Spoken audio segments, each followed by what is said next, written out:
Bonjour, ici William Valker, et Minan Femme, et bienvenue à Pas la sorti sortie du du bois. bois.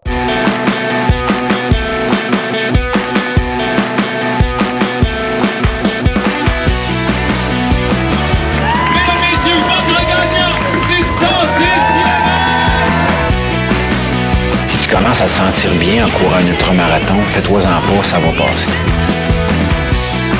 Grand champion du 125 km. C'est la Minute NAC, une nouvelle initiative qui remplace les petites pubs de début d'épisode. À partir d'aujourd'hui puis pour les mois à venir, chaque Minute NAC va être différente. Des fois, ça va être des petites capsules sur la nutrition. D'autres fois, je vais avoir des invités qui vont venir vous parler de leur expérience avec la nutrition en entraînement ou en course. Il y a même des fois où ça va être des anecdotes. Bref, on va garder ça vivant. Ça va changer à chaque semaine. On entre dans la 3e année de ma collaboration avec NAC, puis j'ai proposé à Will et Min de faire les choses différemment. Par contre, s'il y a une chose qui ne change pas, c'est le rabais de 15% sur votre première commande sur le nacbar.com avec le code promo Pas sorti du bois. Vous le savez, PASSORTIDUBOIS. Puis tant qu'avoir un rabais, gâtez-vous puis essayez les 2 nouvelles sortes de gaufres, chocolat et sirop d'érable. Je m'en suis jamais caché, là. J'étais en amour avec ces gaufres-là, puis ils m'ont sauvé la vie une couple de fois pendant des courses. Ça contient tout ce que vous avez besoin pour vous supporter grâce à une petite révolution qui est signée NAC, l'Ultra Énergie. Des produits complets qui contiennent tout ce que vous avez besoin pour vos longues journées dans le bois. Bon, assez parlé. Je vous laisse à votre épisode. Bonne journée puis bonne écoute. Ouais, ben, on n'est pas sorti du bois, hein? Bonjour tout le monde, bienvenue à cet épisode numéro 120 de Pas sorti du bois. Une nouvelle dizaine qui commence. À chaque dizaine, il y a des changements des fois, des nouveautés.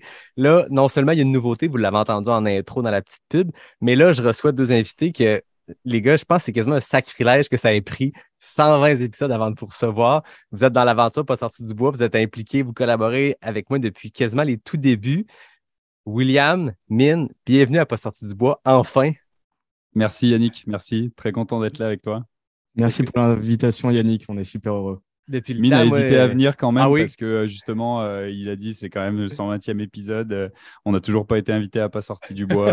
Bon bref, il s'est quand même décidé, j'ai dû le convaincre, mais bon. Non, mais j'attendais d'être rendu à mon meilleur. Tu sais, je veux dire, avec le temps, on s'améliore. Vous le savez, vous avez un podcast vous aussi. Au début, on prend nos aises. Je me suis dit là, à 120, je pense que j'ai atteint ma vitesse de croisière. C'est le temps de le faire. Moi, c'est drôle. Dès que j'ai lancé le podcast, j'ai un fichier Word que je garde dans mes choses où je liste mes invités, ma wish list, là, mes invités que j'aimerais recevoir. Puis vous êtes là ensemble dans cette liste-là depuis. Vous avez fait la première couple, la première sélection, vous étiez là. À un moment donné, les choses ont déboulé, puis il fallait trouver le moment. Mais là, je pense qu'avec 120 comme milestone, c'était le temps de vous recevoir. Donc, je suis vraiment content de vous avoir avec moi aujourd'hui. Ben, On savait que ça allait pareillement. arriver, donc on est super content. Écoute, Et voilà. la 120e, c'est un chiffre rond, c'est parfait. Exactement. Puis là, ceux qui écoutent, bien sûr, on va parler de NAC. On est les 2 fondateurs, mais je vous rassure, ce n'est pas un épisode info-pub. Au contraire, j'arrête pas de dire depuis que je consomme les produits NAC ou depuis que j'en parle dans le podcast que NAC, c'est fait par et pour les athlètes d'endurance.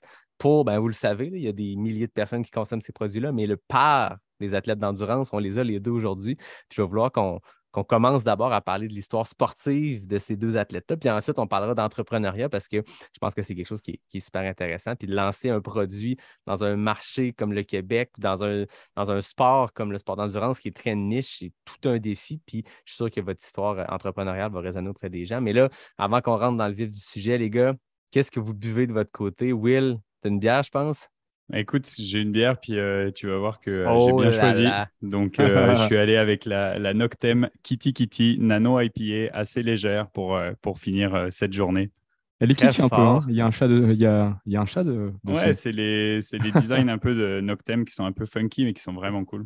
Ah ben là, tu es vraiment de pile poil dans le partenariat parce que là, Noctem est partenaire du podcast. Tu as une bière. On dirait que tout ça t'est arrangé avec le gars des vues. Mine, est-ce que tu as trouvé de la Noctem en Colombie-Britannique? Alors moi, je suis pas aussi kitsch que William. J'ai une bubbly. Je sais, je suis un peu moins fun. Écoute, Ben, j'ai pas d'alcool, j'avais pas de bière chez moi. écoute, c'est sage. Écoute, Will, tu as une nano IPA moins forte en alcool. Mine, t'es sur l'eau pétillante. Moi aussi, je suis allé dans le sage avec Noctem, bien sûr. Une Calaca. Le design est assez funky. C'est un chat, mais on dirait un peu plus inspiration. J'ai l'impression plus mexicaine, hein, tout ce qui est floral et Un tout, peu c'est Maya. magnifique. Une gauze au citron confit à 3,5 %. Fait que Écoutez, on est jeudi soir, on a décidé d'être sage tout le monde ensemble, on dirait. Cheers les gars, merci d'être là. Mais cheers. Cheers. À la vôtre. Bon, avant de parler de l'histoire entrepreneuriale, je pense que c'est important qu'on campe un peu qui vous êtes parce que vous êtes des entrepreneurs. L'entreprise que vous avez créée, des très connus, de plus en plus connus à l'échelle même internationale dans notre sport. Mais les gars derrière, on les connaît un peu moins. Mine, du coup, qu'on commence avec toi. Parle-moi de ton parcours sportif qui t'a mené jusqu'à créer des produits pour le sport d'endurance. Alors, mon parcours sportif, il commence en France. J'ai commencé à faire du tennis. Mon père était prof de tennis, donc j'ai vraiment baigné dans ce sport-là depuis mon plus jeune âge. J'avais 4 ans, je pense. Et j'ai fait du tennis, vraiment pendant très longtemps, à un niveau très compétitif. C'était vraiment ma passion, donc je suis vraiment rentré dans le sport là-dedans. Et après, j'ai fait mes études, j'ai voyagé, donc j'ai mis un peu le tennis de côté. Mais je me suis tellement investi dans ce sport-là que ça a vraiment fait partie intégrante de ma personnalité et de mon lifestyle. Et après, quand je suis arrivé à Montréal, j'ai rencontré William. Et puis, on avait une bande d'amis qui se lançaient des défis. Et on a décidé de se lancer un défi de faire un triathlon. Et c'est comme ça que je suis rentré dans les sports d'endurance. Donc voilà, Okay. en 10 ans, en 2014, on va se lancer, on va faire un triathlon ensemble. Puis qu'est-ce qui a amené le passage de la France jusqu'au Canada?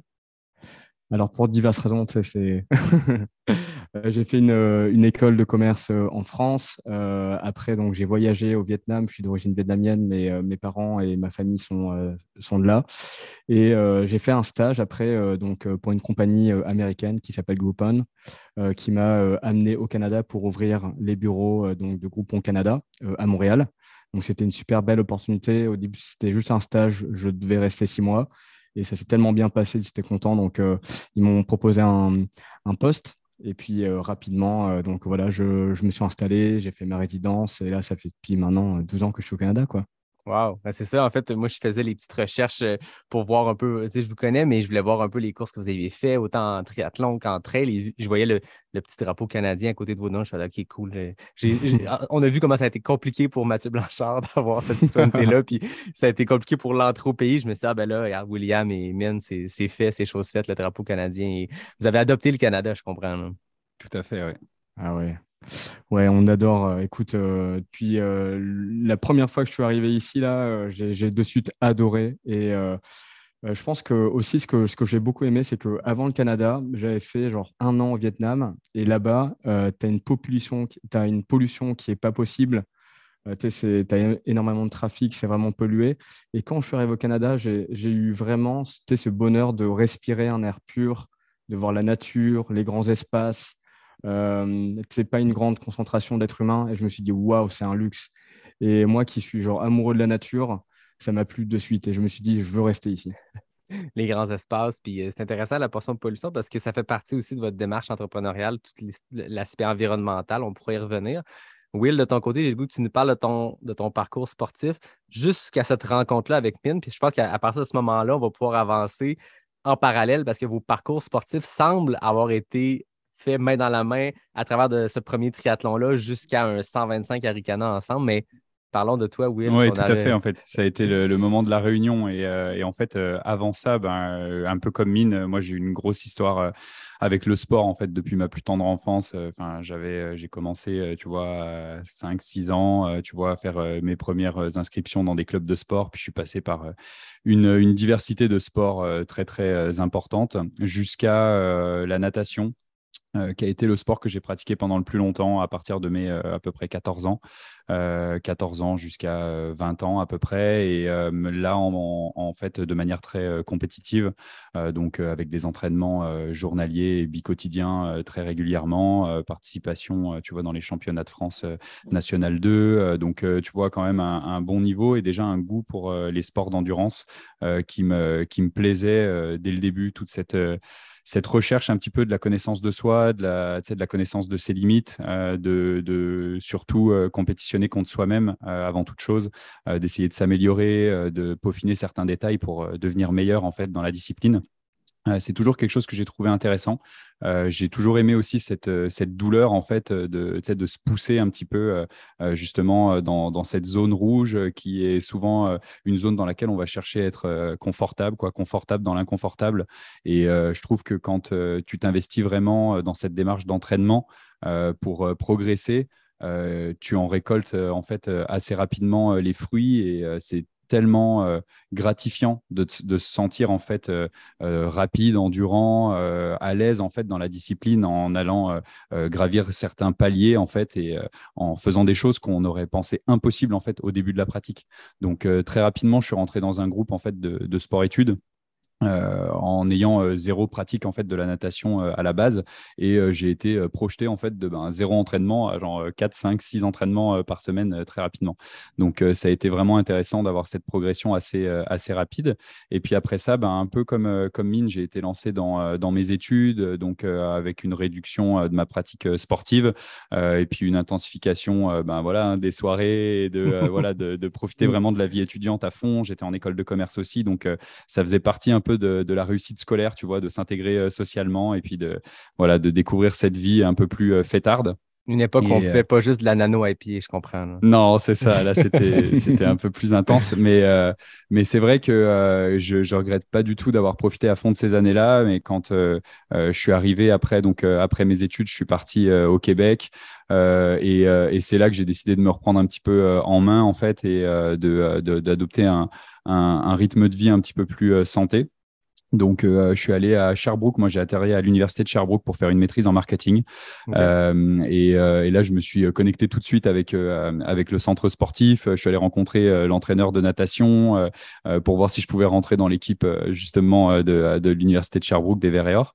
Et c'est vrai que bon, il me demandait, tu vois, de faire certains entraînements minimales et c'était pas mon objectif à ce moment-là. Je voulais vraiment réussir mes études. Donc, j'avais décidé de ne pas embarquer avec la natation et je me suis remis à courir tout doucement et à pratiquer du squash, des sports de raquette un peu plus, pas au niveau de Mine au tennis, qui est un joueur vraiment exceptionnel de tennis. Mais voilà, quoi, c'était un goût pour le sport un peu plus loisir et un peu plus ludique. Et après ça, donc j'ai rencontré Mine en fait chez Groupon lors d'un entretien d'embauche parce que comme il disait, donc il a pris la direction en fait de Groupon au Québec.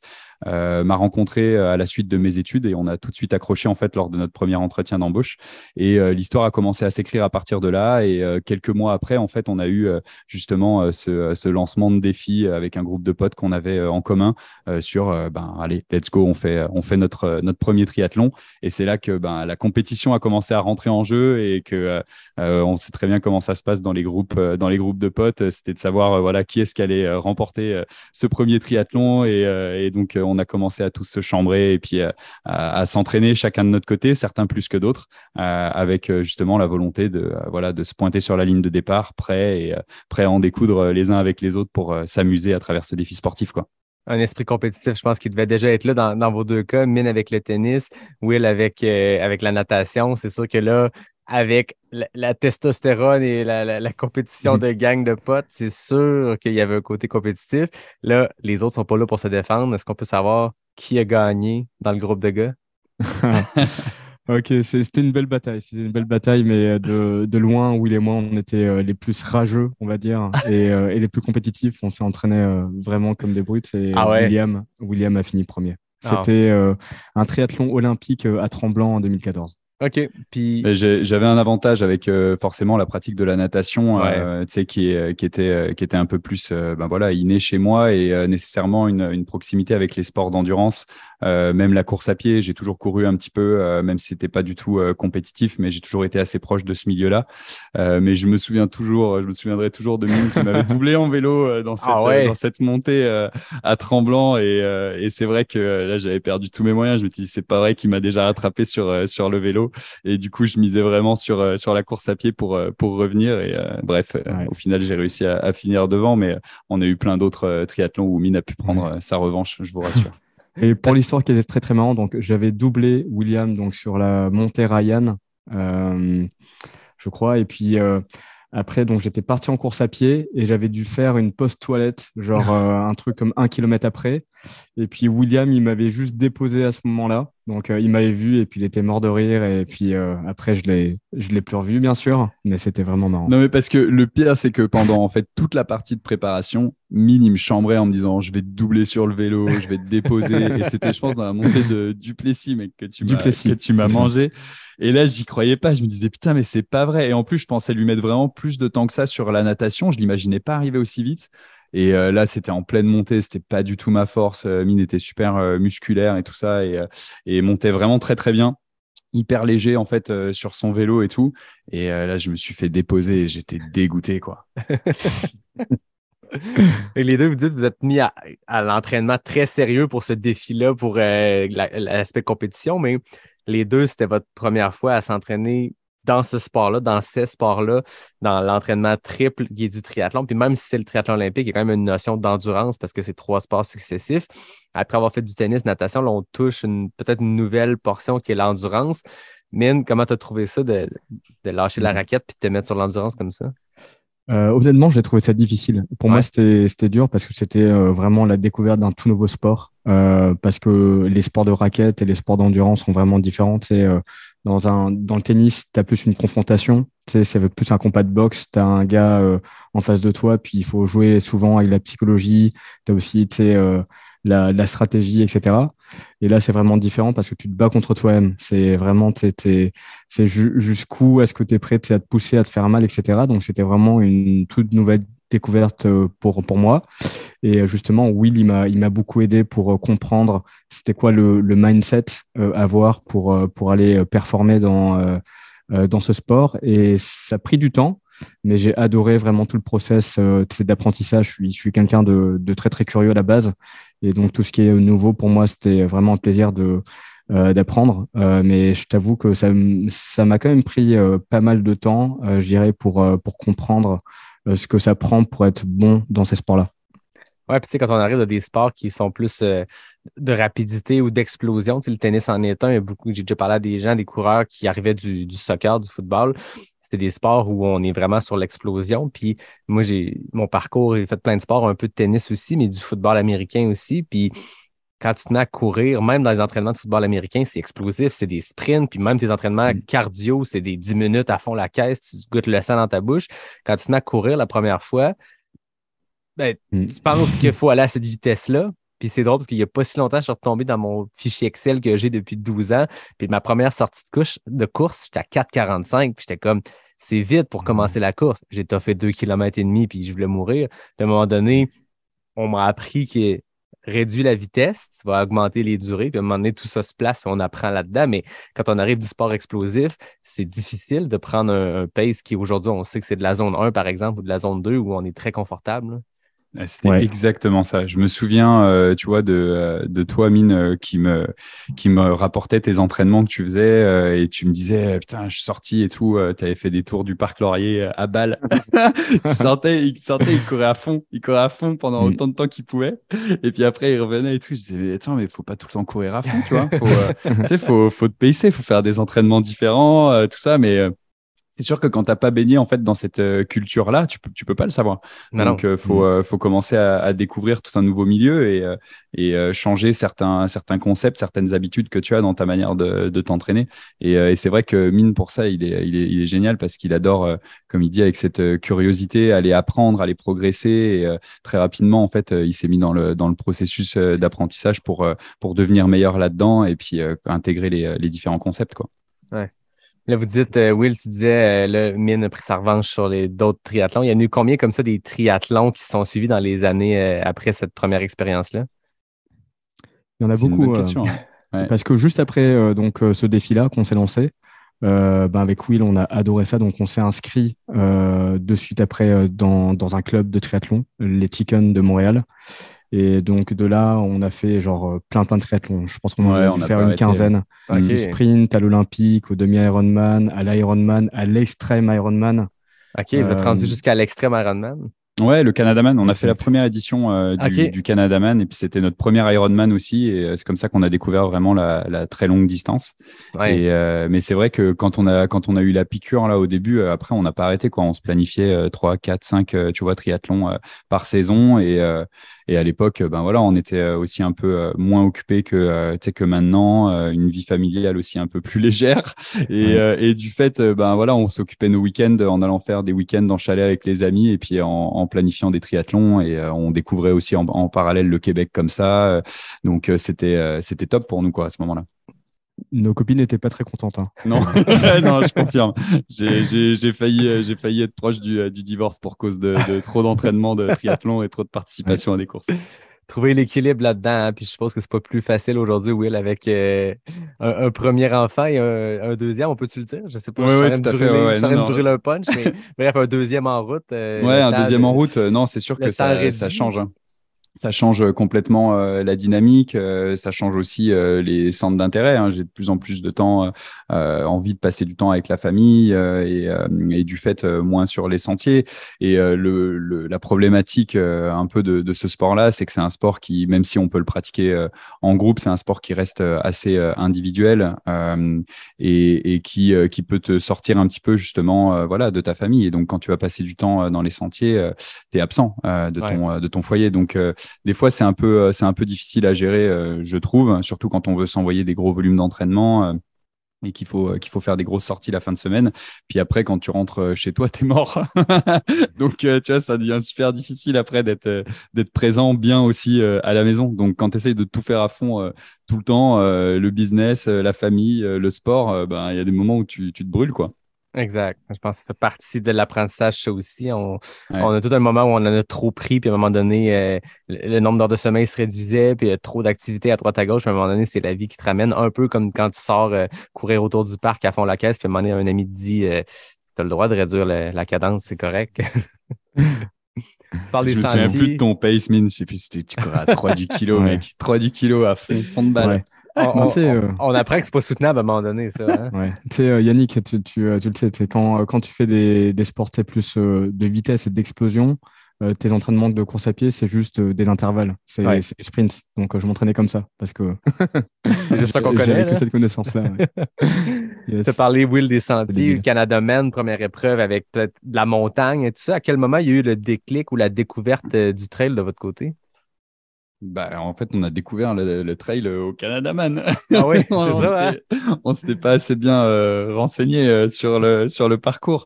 On savait qu'il y avait du hors sentier et que, enfin, du hors route, des sentiers sur la fin du parcours. Mais on n'était pas allé faire de reconnaissance. On savait pas ce que c'était que de courir en trail. Et en tout cas, moi personnellement, je l'ai pris en pleine figure, quoi. Enfin, cette fin de Canadaman, ça m'a tué, quoi. J'ai découvert ce que c'était que de courir en sentier et à quel point c'était difficile et à quel point ça prenait un entraînement vraiment spécifique. Donc ouais, moi c'est là que j'ai découvert en fait vraiment qu'on pouvait faire de la course là-dedans. Et après ça, en fait, on est parti dans l'Ouest et là, enfin pour le développement de NAC justement. Et là, on a commencé ben voilà, on s'est dit c'est cool d'aller courir dans les montagnes. Et là, on est allé découvrir plein de trails dans les montagnes. Et là, on a commencé à être grisé en fait par la course en sentier. On s'est dit putain, c'est fou. Et après ça, on a commencé à baigner là-dedans et puis à s'inscrire à une première course, puis une deuxième, et puis à faire un 125 km quoi.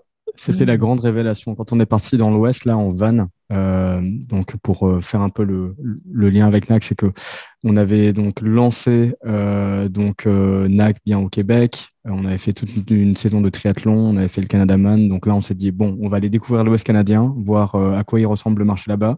On est parti 3 semaines en van.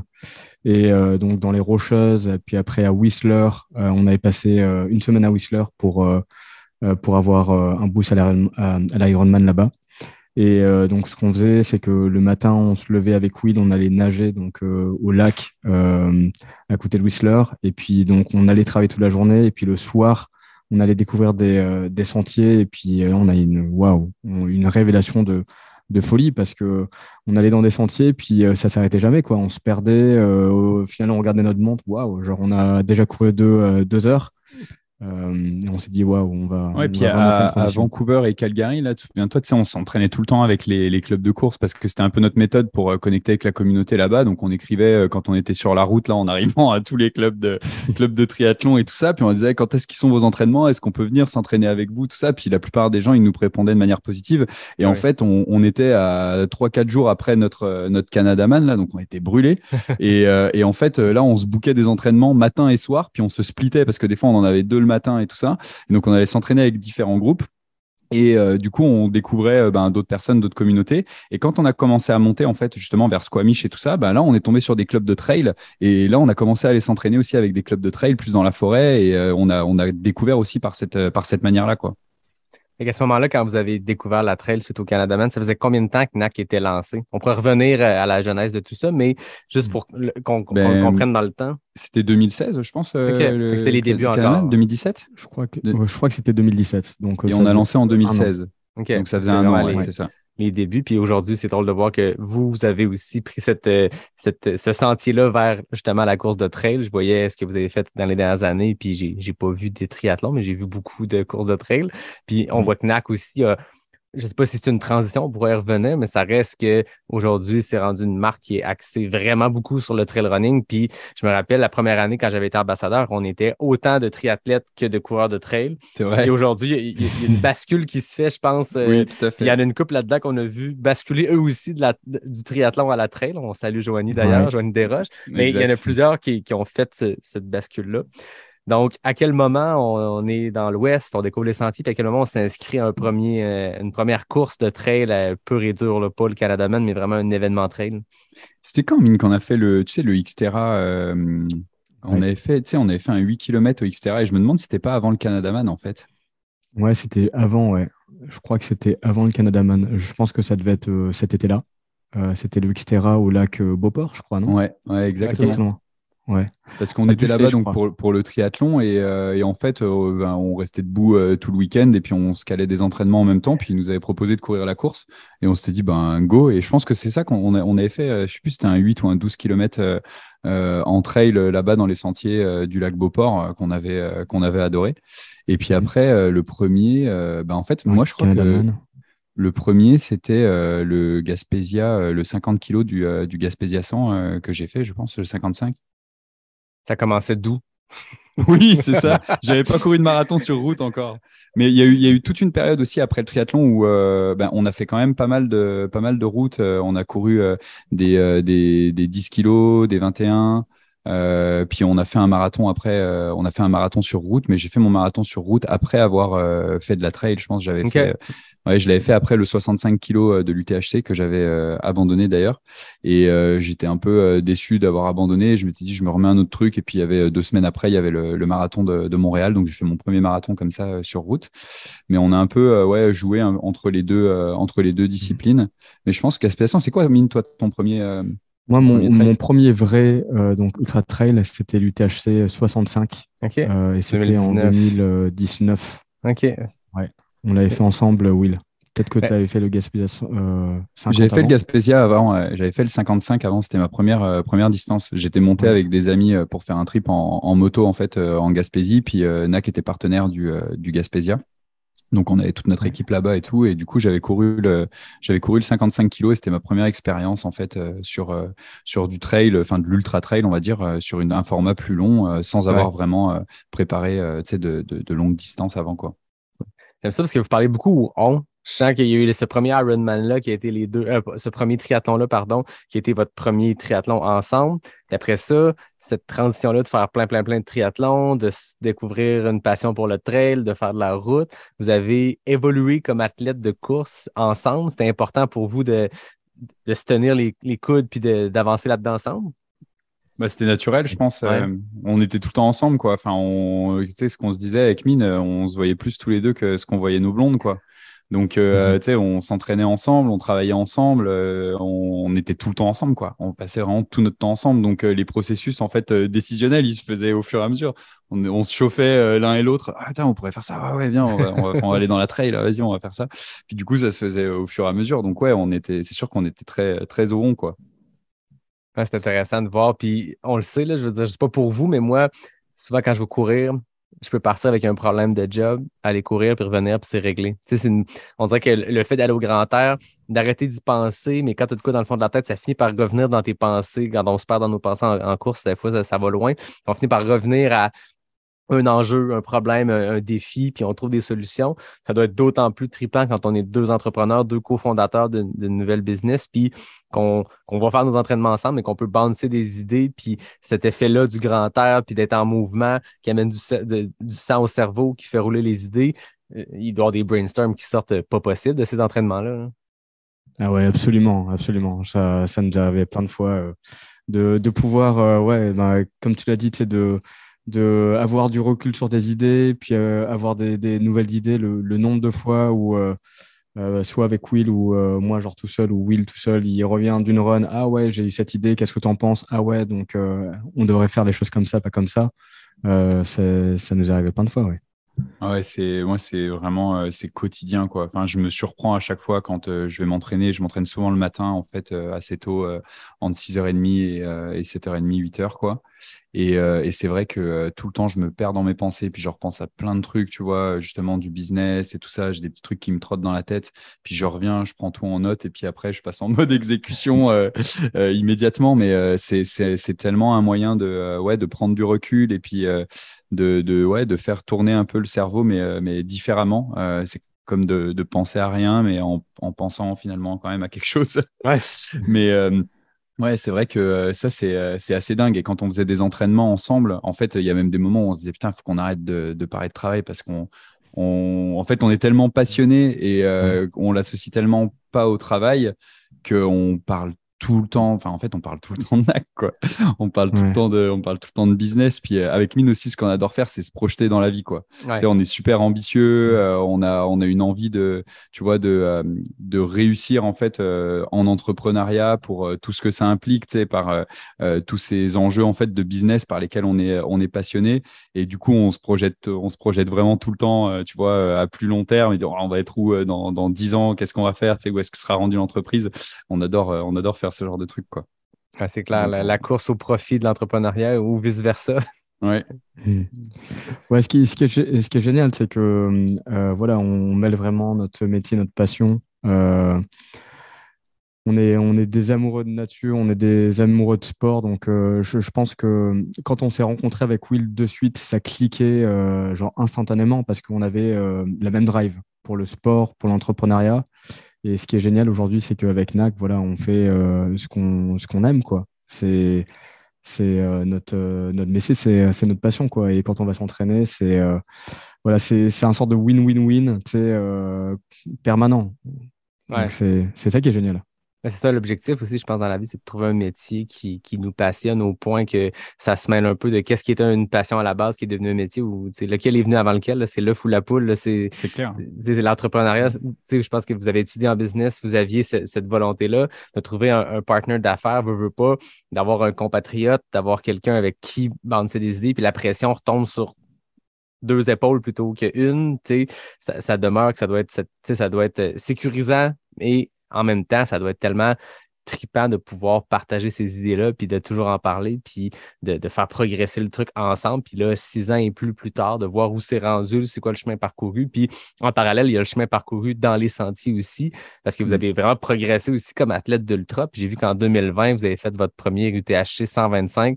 Ensemble, vous étiez là, je me rappelle, on commençait à se connaître à l'époque, mais je venais de lancer Pas sorti du bois, puis vous avez fait 2 sacrées performances. Puis cette fois-là, c'est qui l'a remporté, là, tant qu'à mettre un petit peu d'huile sur le feu? Will. C'est Will, c'est ça. Les deux, quand j'ai vu les chronos des deux, j'ai fait OK, c'est des performances très solides. Parlez-moi de ce premier 125-là, la préparation, parce que là, on a un 65 derrière la cravate du côté de Mine. Will, tu as un 55 au Gaspésia, un abandon sur le 65. Mentalement, est-ce que vous vous sentiez d'attaque pour doubler la distance? Ouais, Vas-y, Mine, je t'en prie. Alors, de mon côté, donc, on était en pleine pandémie. Hein. C'était 2020. Donc, moi, je venais d'emménager donc, à Vancouver. Ça faisait même déjà 7-8 mois que j'étais à Vancouver. Donc, j'ai eu plus le temps vraiment de m'entraîner énormément dans l'Ouest canadien. Je me suis entraîné énormément. Je crois qu'à ce moment-là, avant de prendre le départ de l'UTHC, j'avais déjà $2000 de... Non, pardon. pas 2000, 2000 km dans les pattes là, cette année. Et donc, je suis arrivé quand même en confiance. J'avais quand même, je m'étais tordu la cheville 3 semaines avant, donc j'avais fait, donc c'était pas non plus idéal, mais j'étais quand même venu en confiance. Et donc, toute la première partie s'est super bien passée. On avait sa stratégie avec Will de ne pas partir trop fort parce que c'était notre premier 125 là. Donc, on était parti assez conservateur dans un groupe qui allait pas trop vite. Et donc, jusqu'au Morios, c'est là où ça a vraiment changé la donne. Donc, Will était déjà avec un petit groupe au Morios. Moi, je les ai rejoints. On a passé un super bon moment donc, entre potes. Selfie, lever de soleil au-dessus des Morios. Ouais. C'était incroyable. Ça, c'est la joie de l'ancien parcours. J'étais là, moi aussi, cette année-là. Ouais. Puis l'année suivante, ils l'ont changé. Puis c'est correct. Les raisons de le changer sont super bonnes. Puis c'est correct, on le comprend. Mais lever de soleil sur les Morios, c'était quand même assez épique, là. C'était fou. C'était dingue. Et puis après, donc, on a fait la descente avec Will au Morios. Et là, on a vraiment on a tout envoyé, quoi. On a descendu comme si on n'avait pas de famille, quoi.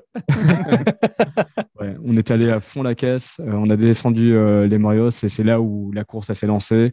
Will il est parti devant, puis je l'ai plus revu après. Et moi, j'ai eu après des hauts et des bas.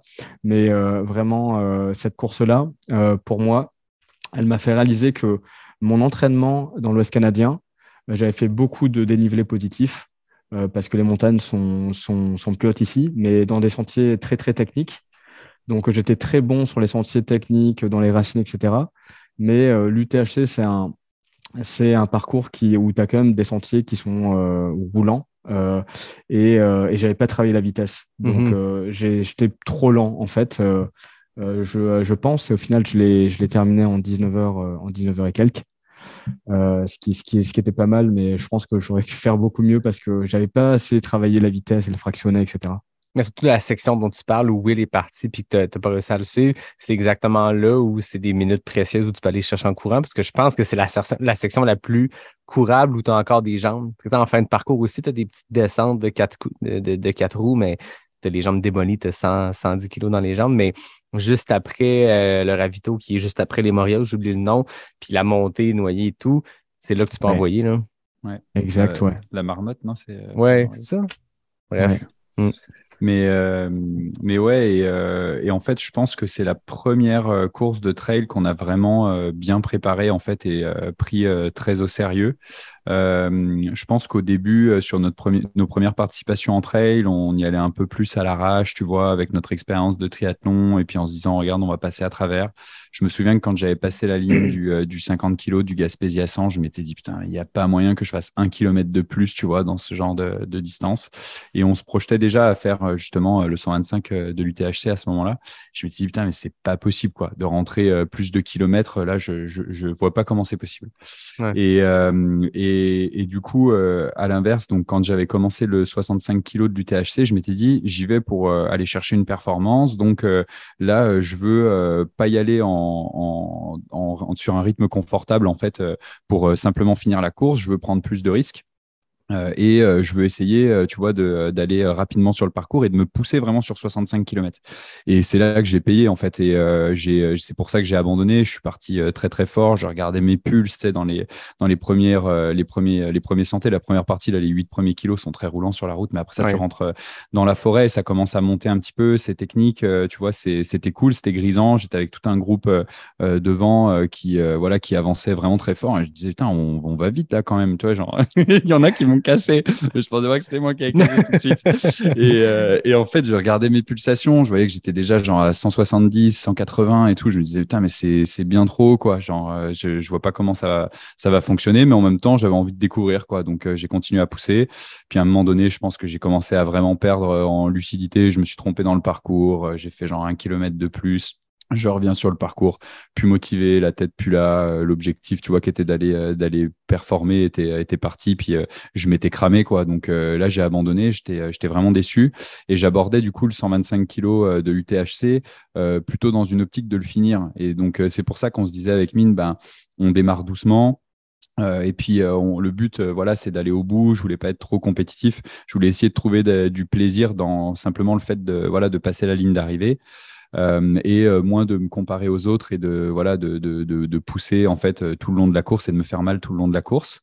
Donc on est parti plus tranquille et on avait aussi vraiment élaboré pour la première fois une stratégie de nutrition quand même très carrée et très solide quoi. Donc là on avait un plan, je m'étais même imprimé, je l'avais mis dans ma veste d'hydratation, j'avais planifié des temps de passage et tout. Et du fait, j'étais comme une horloge et je m'étais dit, je veux avant tout vraiment bien gérer mon énergie pour avoir du plaisir, être bien pendant toute cette course-là et rallier le point d'arrivée, quoi. Et donc, c'est ce qu'on a fait. Et j'ai eu la chance, en fait, de pouvoir vraiment trop bien exécuter ma stratégie de nutrition. J'ai été sur une énergie vraiment parfaite, ultra stable, en fait, pendant toute la course. Et c'était ultra agréable. Après, forcément, j'ai eu des moments un peu plus difficiles. Les 20 derniers kilos ont été quand même très durs. Mais pour le coup, j'étais avec un groupe de personnes qui m'ont vraiment traîné quoi.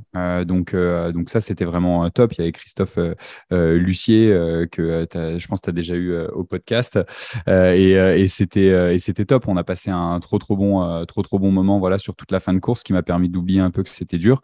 Et puis voilà, j'ai fini en 17h50, tu vois, on a eu la petite motivation à la fin d'aller chercher sous les 18h. Donc on a vraiment accéléré sur les 5 derniers kilos, surtout à la fin où tu as des parties qui sont très, très boiteuses, là où tu mets le pied dans la boue, là c'est super compliqué, mais on a réussi à accélérer et à retrouver de l'énergie un peu sur cette fin-là. Donc j'ai eu une course quasi parfaite où j'ai eu vraiment beaucoup de plaisir, quoi. Donc c'était top. C'était quoi la stratégie nutritionnelle qui était prévue puis finalement que tu as réussi à suivre à la lettre? Ben, en gros, déjà, j'avais disséqué toutes les sections de la course, les parties entre les ravitaillements et les ravitaillements. J'avais identifié exactement quels étaient les besoins énergétiques et en combien de temps j'allais couvrir ces parties-là. Et du fait, qu'est-ce que je devais mettre dans mon sac et puis qu'est-ce que je devais consommer entre les différents points. Et j'essayais d'avoir une grosse diversité en fait dans les types de nutrition que j'avais pour éviter toute fatigue et toute incapacité de manger à un moment donné. Et à l'époque, en fait, chez NAC, on avait, je pense, on avait que des barres. On n'avait rien d'autre. Je pense que c'était l'été que les nouvelles barres venaient de sortir. Hein. Les 4 premières sortes, non? Elles allaient sortir, mais je pense qu'on les avait pas encore. Hein. Si? Non, pas encore. Ouais. Je pense qu'elles ont dû lancer en octobre. Et justement, okay. Je me souviens qu'on était, on voulait trop avoir les produits avec Mine, donc on mettait trop la pression justement à toutes les équipes pour qu'on ait les produits et tout. Mais au final, on les avait pas eu à temps pour l'UTHC et on avait fait ça avec les anciennes générations de bars et on avait couplé avec des gels, différents types de gels, des boissons d'hydratation. Pareil, avec un maximum d'apport. Et puis, on tournait en fait entre les différents produits en fait qu'on avait trouvés pour nous accompagner sur la course. Et voilà, pour ma part, ça avait vraiment bien fonctionné d'avoir cette diversité en fait dans l'alimentation entre des bars, et puis d'autres moments, plus de rentrée des gels, une boisson d'hydratation en fait tout le long de la course. Ce qui est intéressant aussi, c'est que cet été-là, c'était donc Mathieu Blanchard qui avait fait son FKT. Donc notre équipe lui avait déjà préparé. Donc on avait une nutritionniste qui lui avait préparé un plan de nutrition spécifique pour le FKT et puis on l'avait réutilisé en template justement pour notre UTHC 125. Ouais, c'est ça. Et tu vois, tu parles de Matt, ça me rappelle que Matt, il m'avait donné un super exercice à faire justement pour préparer les parties de downhill, tu vois, pour casser des fibres, tu vois, dans les quads et éviter justement de trop accuser le coup en fait dans les descentes. Et ça me rappelle que j'étais allé m'entraîner donc sur le Mont-Royal et que j'avais fait la descente de Camillien-Houd en fait sur route et que je me faisais des intervalles en descente de 1 minute comme à 10 jours de l'événement. Et en fait, en descendant à une allure, en fait, en sprint, quoi, vraiment descendre à fond pour casser les fibres. Je sais plus si je devais faire 3 fois ou 5 fois 1 minute, un truc comme ça. Et au bout de la 3e fois, en fait, je me suis déplacé 2 vertèbres en courant dans la descente et je me suis retrouvé allongé en fait dans la descente de Camillien-Houd sur le dos, à plus pouvoir respirer, à pas savoir ce qui m'arrivait. Je suis resté 5 minutes comme ça à essayer de pouvoir me relever. Et là, je me suis adossé en fait à un tronc d'arbre comme pour essayer de me faire craquer le dos, mais j'arrivais plus à respirer. J'avais les poumons qui étaient compressés par cette douleur en fait dans les vertèbres. Et je suis allé chez le chiro pour me faire remettre en place. Et en fait, j'ai eu la chance de pouvoir prendre le départ. mais même, tu vois, une semaine avant, j'étais même pas sûr de pouvoir aller sur le départ de l'UTHC, quoi. Pour bouger 2 vertèbres, il faut quand même être à fond la caisse à côté course parce que je sais que le dos accuse le coup. Mais je pense qu'elle À devait chaque pas être pas, mais droite là, à la base. Ouais, c'est ça. Et là, OK. Fait que ça doit jouer dans la tête quand tu es à quelques jours de ton objectif J'étais A de la dégoûté parce que c'est saison. vrai qu'on s'était super bien préparé. Puis c'est vrai que cette période tu sais, de confinement et tout, bah, dans un sens, nous avait permis vraiment de pouvoir nous consacrer 100% à cette préparation-là. Mine parlait, tu vois, de ses entraînements justement, tu sais, dans les montagnes avec beaucoup de dénivelé. Moi, à l'inverse, tu vois, j'avais un chalet dans la Naudière et j'avais beaucoup de chemins en fait qui étaient assez vallonnés et je faisais des courses assez rapides en fait sur ces chemins-là. Et du coup, ça m'avait plutôt bien aidé en fait dans la préparation pour l'UTHC, quoi. Non, c'est clair. Tu parles de blessure avec le dos. J'ai le goût qu'on aborde quelque chose qui t'est arrivé dans les dernières années, Will, parce que tu t'es blessé en fin de saison il y a 2 ans, puis tu as quand même une grosse période pour revenir de ça. Cette année, tu as remis un dossard. J'aimerais ça qu'on parle un peu de comment ça a joué sur toi, cette période-là qui doit être difficile. Je veux dire, comment ça s'est passé, cette blessure-là? Ouais, ouais, on peut en parler, c'est super intéressant. Ça a été assez terrible pour moi, tu vois, cette blessure. En fait, pour remettre en contexte, donc je me suis fracturé la cheville, le péroné exactement, en courant en fait sur la neige en hiver avec mon ami JP Lebeau que tu as reçu aussi au podcast. On le salue. Et ouais, on le salue. Et donc on courait en hiver tous les deux et on a glissé les deux sur une plaque de verglas dans une grosse descente où on était quasiment voilà, on courait un bon rythme de croisière, on va dire. Et on est parti et voilà, ma cheville est partie et ça m'a donc fracturé la jambe. Et donc j'ai été, donc ça c'était en décembre, tu vois, fin décembre quoi, à l'approche des fêtes de Noël et c'était une semaine en fait avant l'arrivée donc de mon premier enfant Léonard. Donc, en fait, j'ai pris beaucoup de choses dans la figure à ce moment-là parce qu'il y a le bébé qui est arrivé où moi, je pouvais plus marcher, quoi. Je me déplaçais avec des béquilles, j'étais plâtré. Et ça a duré pendant 3 mois, pendant tout ce changement de vie.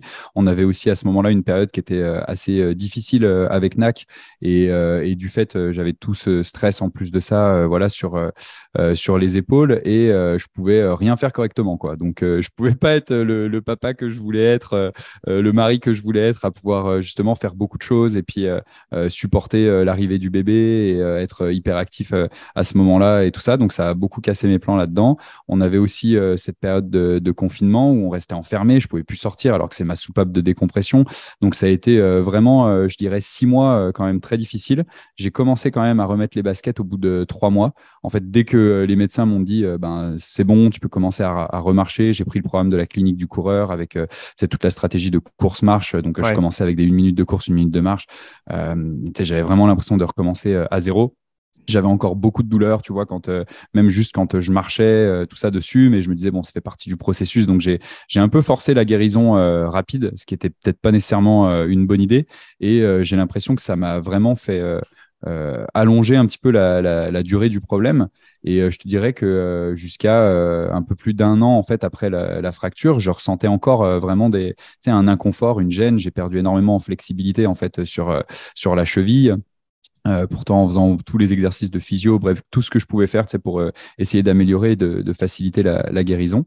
Et puis, comme tu disais, je pense que le premier dossard que j'ai remis, en fait, c'était cet été au Swiss Canyon Trail, donc une course de comment c'était 50 km en Suisse. Et là, ça a été un peu voilà, la délivrance pour moi. À la base, je voulais faire le 100 km, mais bon, je me suis raisonné à faire simplement le 50 parce que j'avais pas la préparation adéquate pour faire un 100 km et je voulais avant tout avoir du plaisir sur cette course-là.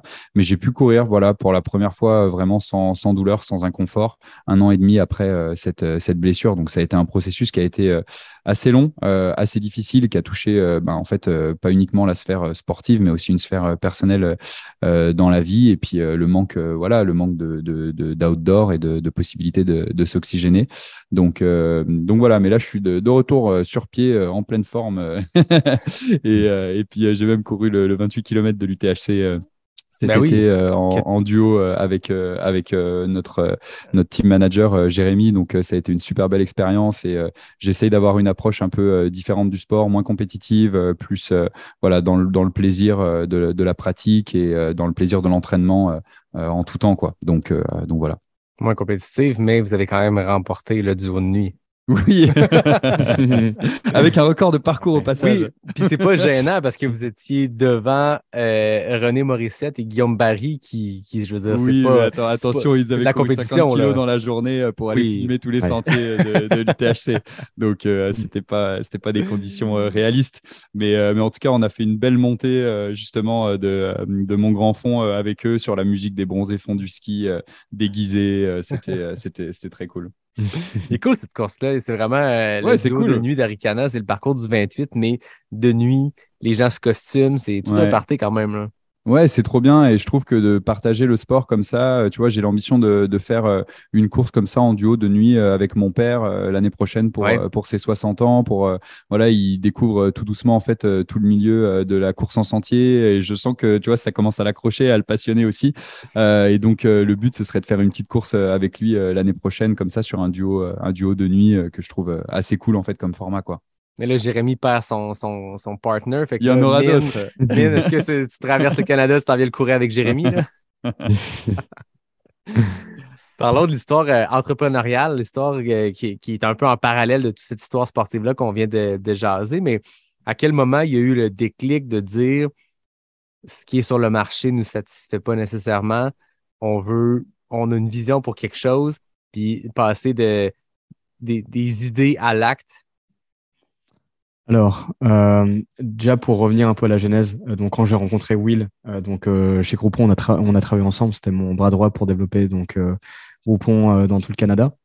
Et on a super accroché, toutes les étoiles sont alignées, on avait cette fibre entrepreneuriale et je pense que c'était un mois après, on avait pris une bière et je lui ai dit mec, j'ai envie de monter une boîte avec toi, tu vois. Donc, de suite, on était assez d'accord pour aller entreprendre ensemble.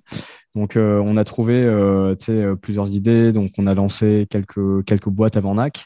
Okay. Et puis, quand on était à fond dans le triathlon, on était rendu à un niveau d'investissement qui était tel qu'on s'était rendu compte que la nutrition, c'était vraiment la clé pour performer, tu vois, parce que on essayait plein de trucs, on était devenus des fanats de nutrition. Et à cette époque-là, il y a un ami à nous qui nous a dit écoute, pourquoi est-ce que vous n'avez pas pensé à mettre de la poudre de grillon dans vos barres énergétiques? Parce que c'est de l'avenir, c'est éco-responsable, etc. Donc au début, on s'est dit waouh, c'est une idée quand même intéressante, mais pourquoi pas? Donc on a commencé à se renseigner. Et puis rapidement, on s'est dit écoute, ça match vraiment nos valeurs, quoi. L'environnement, le sport, la nutrition, la performance. Allons-y, c'est une idée qui sort de l'ordinaire, mais ça match nos valeurs. Donc, on a commencé à faire des barres d'énergie chez nous à base de poudre de grillon d'une ferme en Ontario. Donc, c'était parfait parce que la ferme était ultra novatrice. C'était genre la porte à côté en Ontario. On a commencé à faire ça. Et puis, dans notre club de triathlon, quand on ramenait nos barres, donc rapidement, c'est une idée qui a fait sensation. Parce que les gens ils disaient waouh, c'est super intéressant. En plus, on performait bien en triathlon dans notre club. On faisait partie quand même des meilleurs, tu vois. Et donc, rapidement, on a une communauté. En fait. Le grillon, c'était tout de suite le sujet qui faisait parler les gens, quoi. Ça choquait. Et c'est vrai que dans notre approche, on avait une approche qui était aussi très entrepreneuriale. Et à ce moment-là, on cherchait des idées qui nous permettaient d'aller toucher un petit peu toute cette notion d'océan bleu, c'est-à-dire d'aller dans un endroit où il n'y a personne, d'aller vraiment innover et d'apporter quelque chose de complètement nouveau sur le marché. Et quand on nous a parlé de l'insecte, on s'est dit waouh, il y a un truc énorme à faire là-dedans, quoi. Parce que le gros enjeu en fait de l'insecte et du grillon, c'est de le démocratiser. Et quelle est la meilleure manière que d'aller utiliser des sportifs qui vont y attacher un besoin en fait utilitaire lié à la performance pour utiliser en fait quelque chose qui sera une meilleure source de protéines aussi pour l'environnement. Donc, pour nous, ça cochait toutes les cases. On s'est dit c'est incroyable. Et le seul enjeu, c'est de rendre ça sexy pour tout le monde, quoi. C'est ça, c'est un défi qui est immense. Puis je me rappelle les premières années, les premières barres, puis encore aujourd'hui, pour des gens, NAC, c'est grillon. Puis tantôt, on reviendra sur cette transition-là où maintenant il y a des produits qui ne sont pas à base. Mais parlons-en même du grillon lui-même. Au-delà de vous entendez parler de ça, qu'est-ce qui fait que, de un, ça se prête parfaitement à la production de barres énergétiques pour les athlètes, puis de deux, que c'est éco-responsable? Alors en fait, c'est un super aliment, quoi. C'est un super aliment. Quand tu regardes sur le papier, le grillon, c'est 70% de l'insecte qui est de la protéine et qui est de la protéine complète. Donc tu as tous les acides aminés essentiels pour pouvoir mieux récupérer. Donc pour un sportif, tu as énormément d'avantages. C'est aussi très riche en protéines, en protéines, on l'a dit, donc en Puis minéraux. on était végétarien B12. aussi à l'époque, tu vois, Ça, donc ouais. on l'est toujours, mais ce que je veux dire par là, c'est que tu sais, il y avait toute cette notion de les athlètes, tu vois, qui sont végétariens, ils peuvent pas faire performer aussi bien que les athlètes qui mangent de la viande, tu vois, parce que justement, il n'y a pas toutes les protéines complètes, donc tu peux pas synthétiser tous les acides aminés, tout ça, tout ça. Et c'est vrai qu'en allant sur la protéine d'insectes, bah, il y avait cet aspect-là qui nous convenait vraiment par rapport à notre régime alimentaire et sur lequel on voyait une vraie opportunité de se positionner aussi pour toutes les personnes comme nous, en fait, qui étaient végétariennes, qui voulaient une alimentation alternative. Et comme le disait Mine, en fait, sur la protéine, ben, c'est top parce que tu as les mêmes avantages que la protéine animale, mais sans tous les inconvénients en fait environnementaux et de santé. Donc nous, on s'est dit, ben, c'est top, faut aller là-dessus, quoi. Puis en Ouais. termes de production, cette ferme-là des grillons en Ontario dont vous parlez, comment ça se fait? Bah, écoute, on l'a visité puis on a été genre impressionné parce que tu prends la viande par exemple, ça prend des quantités énormes d'espace, d'eau, de nourriture pour produire 1 kilogramme de bœuf, tu vois. Mais le grillon, c'est un élevage qui est vertical, ça prend pas beaucoup de temps, ça prend 6 semaines à élever un grillon, ça prend presque pas d'eau. Et donc, tu es capable de produire pour 1 kilo de protéines d'insectes versus 1 kilo de protéines de bœuf. Tu économises genre 1000 fois moins d'eau, 10 fois moins d'espace, genre 10 fois moins de nourriture. Donc, c'est là où on s'est dit, waouh, c'est vraiment pour l'environnement, pour nous, qui était super important pour nous. On fait partie de la génération des milléniaux, c'est pour ça qu'on était devenus végétariens. Ouais, ça fitait vraiment pour nos valeurs, quoi, pour l'environnement. Ça cochait beaucoup de cases. On remercie cet ami-là qui vous a parlé des grillons. C'était comme un timing parfait pour ça, là. Ouais, Oui, tout à fait. C'était Antoine, il était partenaire avec nous dans l'entreprise en fait à la base, et puis après ça, il est parti faire son chemin ailleurs. Il vit actuellement en Suisse, et on le salue. On le salue. Salut Antoine. C'est drôle parce que moi, bien avant que je mette des espadrilles de trail dans les pieds, bien avant que je goûte un produit NAC, je vous ai vu à la télé québécoise. Parlez-moi de cette expérience-là avec les dragons. Ouais, c'était énorme cette expérience au Dragon. Ben déjà, tu sais, un gros merci à cette émission-là en fait pour exister parce que ça permet à beaucoup d'entrepreneurs qui démarrent, tu vois, d'avoir une super belle visibilité. Et il y a plein de success stories grâce à la visibilité en fait qui est donnée aux entreprises qui leur permet vraiment de réussir et de trouver leur clientèle. Donc nous en fait on y est allé très rapidement après dans notre première année en fait de création. On s'est rendu en fait au Dragon, donc on a appliqué comme tout le monde, on a passé les castings et puis après c'était hyper stressant quoi d'aller se préparer pour faire le pitch devant tous les dragons. Et puis on a eu la chance d'avoir une offre en fait de 4 dragons, donc voilà, on est reparti avec une offre et ça a été une super belle expérience et ça nous a permis au-delà de NAC et au-delà de la marque de faire connaître le grillon parce que pour beaucoup de personnes en fait c'était inconnu, donc ça nous a permis d'associer voilà les qualités nutritives, l'apport en protéines au grillon et en même temps les vertus environnementales. Donc ça a été top pour la démocratisation du grillon et on le voit aujourd'hui en fait au Québec parce qu'en plus de ça on n'est pas les seuls à être passés dans cette émission là, tu vois, dans les entreprises qui se sont parties et qui ont fait des produits à base d'insectes. Donc, ça a donné en fait une forte reconnaissance de l'insecte, je trouve, tu vois, au Québec, beaucoup plus que dans les autres provinces, tu vois, dans le reste du Canada et même dans le monde, tu vois. Donc, je trouve que ça a été vraiment super positif et je pense qu'une grosse partie de ça est liée au Dragon, outre le fait qu'on a passé énormément de temps sur le terrain à faire goûter les produits et puis à faire parler de la marque, quoi. Pour te dire là, l'expérience qu'on a eue chez les Dragons, pardon, il y a vraiment une image qui me revient en tête. C'est juste avant de rentrer on stage, donc tu es backstage Et puis, tu as une personne, donc une assistante qui est là et qui te dit, bon, ben voilà, dans 10 secondes, tu vas être sur le plateau. Et moi, j'avais mon cœur qui battait comme ça, tu sais, vraiment full gaz, un peu comme la première fois que tu fais tu sais, une course d'ultra, tu vois, et que tu as de l'adrénaline qui est au tapis comme ça. Et après, tu sais, quand tu rentres devant les dragons, après, tu sais, c'est juste des gens normaux, mais vraiment, l'adrénaline était genre au max, quoi. C'était Mais c'est vrai incroyable. que ça reste que c'est un show, hein, comme le départ d'une course, et t'as cette même adrénaline-là, et c'est ce qu'on se disait, quoi. On se disait vraiment, putain, c'est comme une course, quoi. T'as le même petit stress d'avant-course, le petit pipi d'avant-course. Enfin, tu vois, tout est aligné, quoi. C'était tout pareil. Ouais. Alors, c'est clair. Mais je trouve ça intéressant, tout le rapport avec l'éducation sur les grillons qui doit qui a dû faire partie de votre modèle d'affaires dès le jour 1 on développe un produit, donc sur papier, tout est là, mais il y a un ingrédient dedans qui peut choquer, entre guillemets, ou qui peut rebuter certaines personnes. Puis c'est un défi, non seulement de faire connaître le produit, ce qui est le défi marketing de toute entreprise, toute start-up, mais en plus, il y a le défi d'éducation en parallèle. Avez-vous trouvé ça dur de prendre un peu ce flambeau-là? Parce que j'ai l'impression qu'à l'époque, là, on remonte à l'époque, ça fait pas si longtemps, mais il y a 5 ans, il y a 6 ans, on parlait déjà beaucoup moins des produits à base d'insectes que peut-être aujourd'hui. Ça a dû être tout un défi. Ouais, Oui, c'était c'était chaud. un gros défi, ouais. Honnêtement, c'était très, très difficile hein, parce que au tout début, on arrivait, tu sais, on avait un stand, tu sais, aux événements de course à pied, triathlon, etc.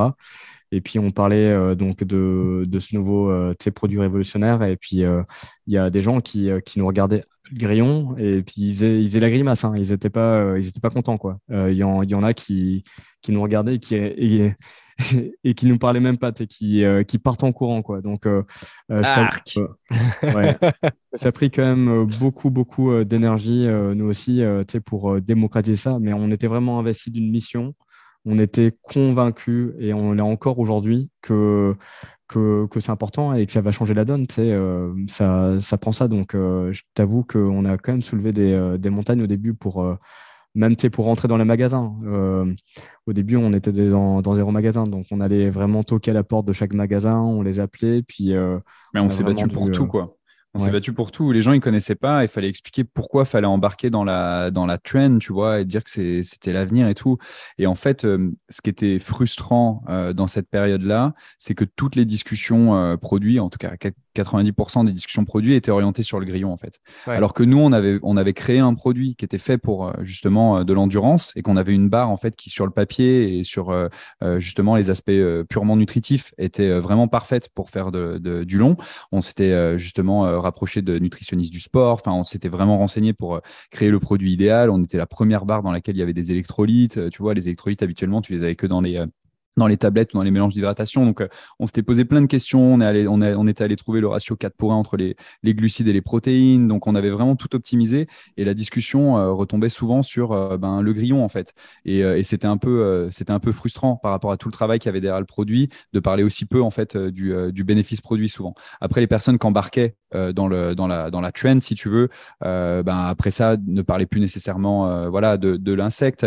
Mais c'est vrai qu'il y avait pour la grande majorité des gens, c'est toujours cette discussion qui revenait et qui revenait. Et c'est pour ça qu'à un moment donné, on a aussi voulu changer les choses et intégrer d'autres sources de protéines pour que, en fait, cette discussion plus de la protéine et de l'impact environnemental soit une discussion secondaire et qu'on rentre en fait en priorité sur les valeurs et les bénéfices produits purement pour leur fonction utilitaire et que c'était ça le plus important, tu vois, avant toute chose pour le facteur décisionnel d'achat du produit. Donc, on a un peu voilà, changé toute cette approche-là pour apporter ça.